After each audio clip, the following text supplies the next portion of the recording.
ಪಾಶ್ಚಾಪುರ್ ಗ್ರಾಮ ಪಂಚಾಯಿತಿ ಪಿಡಿಒ ಅಧಿಕಾರಿಯಿಂದ ಧ್ವಜಾರೋಹಣ ಮಾಡುವ ಅಶೋಕ ಸ್ತಂಭಕ್ಕೆ ಅವಮಾನ ಹಾಗೂ ಪಂಚಾಯಿತಿಗೂ ಅವಮಾನ. ಎಸ್, ಎಲ್ಲರೂ 78ನೇ ಸ್ವಾತಂತ್ರ್ಯೋತ್ಸವ ಹಬ್ಬವನ್ನ ಆಚರಣೆ ಮಾಡ್ತಾ ಇದ್ದಾರೆ, ಸಂಭ್ರಮದಲ್ಲಿದ್ದಾರೆ. ಆದರೆ ಪಾಶ್ಚಾಪುರ್ ಗ್ರಾಮ ಪಂಚಾಯಿತಿ ಅಭಿವೃದ್ಧಿ ಅಧಿಕಾರಿಗಳಿಂದ ಮಾತ್ರ ಬೇಜವಾಬ್ದಾರಿತನ ಪ್ರದರ್ಶನವಾಗ್ತಾ ಇದೆ. ಯಾಕಂದ್ರೆ ಇಷ್ಟು ದಿನ ಗ್ರಾಮ ಪಂಚಾಯಿತಿ ಅಭಿವೃದ್ಧಿ ಅಧಿಕಾರಿಯಾದ ಪಿಡಿಒ ಅವರು ಮಲಗಿದ್ರು ಅಂತ ಕಾಣಿಸುತ್ತೆ.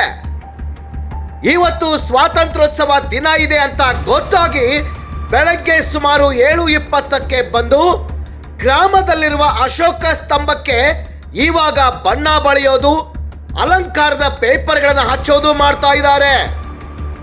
ಹಾಗೂ ಗ್ರಾಮ ಪಂಚಾಯಿತಿಗೂ ಸಿಗದ ಅಲಂಕಾರ ಭಾಗ್ಯ. ಯಾಕಂದ್ರೆ ಗ್ರಾಮ ಪಂಚಾಯಿತಿಗೂ ಯಾವುದೇ ರೀತಿಯಾದಂತ ಅಲಂಕಾರವನ್ನ ಮಾಡಲಿಲ್ಲ. ಪಿಡಿಒ ಅಧಿಕಾರಿಯಿಂದ ಧ್ವಜಾರೋಹಣ ಮಾಡುವ ಅಶೋಕ ಸ್ತಂಭಕ್ಕೆ ಅವಮಾನ ಮಾಡಿದ್ದಾರೆ ಮತ್ತು ಪಂಚಾಯತಿಗೂ ಕೂಡ ಅವಮಾನ ಮಾಡಿದ್ದಾರೆ. ಎಸ್, ಇದಕ್ಕೆ ಸಂಬಂಧಪಟ್ಟ ಅಧಿಕಾರಿಗಳು ಸೂಕ್ತ ಕ್ರಮ ಕೈಗೊಳ್ಳಬೇಕು.